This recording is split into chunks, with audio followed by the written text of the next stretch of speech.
Is there a time limit to love? Is it possible to love someone and then at a certain point, you decide that you do not love that person anymore?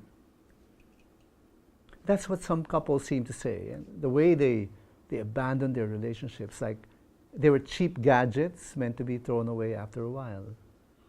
After starting out with so much love for each other, somehow they find themselves several years down the line with love totally absent and with not even the smallest concern or sympathy left for each other.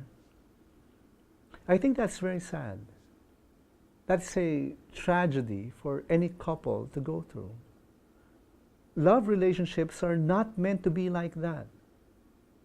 There's not supposed to be a term limit for love. When we love someone, we were meant to love them forever. Because as the Apostle Paul said in his letter to the Corinthians, love never ends. As for prophecies, they will pass away. As for tongues, they will cease. As for knowledge, it will pass away. For we know in part, and we prophesy in part, but when the perfect comes, the partial will pass away. When I was a child, I spoke like a child. I thought like a child. I reasoned like a child.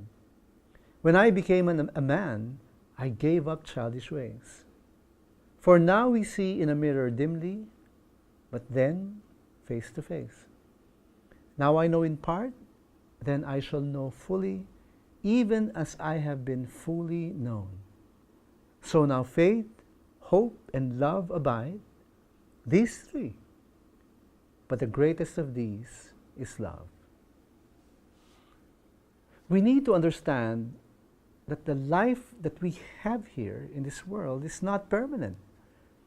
This world will, at some time in the future, it will fade away.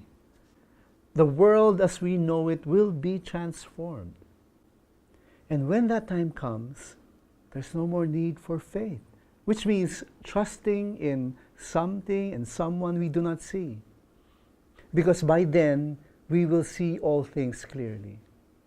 There's no more need for hope or the longing and expectation for something that is not yet there. Because what we hope for will have already come. But the thing that we do right now, that we will go on to do in the next life, is to love. We love imperfectly right now. But when the Lord returns, we will love perfectly then. That is why Paul said, love never ends. Isn't that wonderful? We will love forever. That's because the God that we worship is an eternal God. And the very nature of God is love. God is love.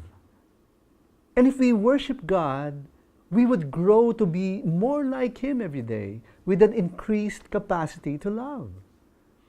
So that's why, even right now, we can love others without limit. That's why we have the capacity to love even when others refuse to love us.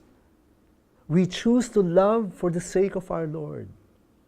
Even when we feel trapped in a loveless relationship, we can choose to love again.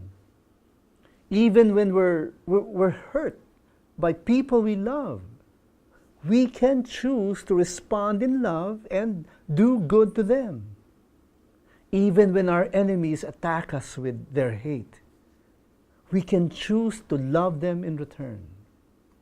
The greatest thing we can ever do in this life is to love.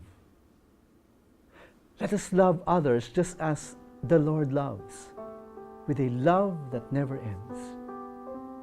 My friends, as we learn to love others, just as the Lord loves us, with a love that never ends, faith matters too.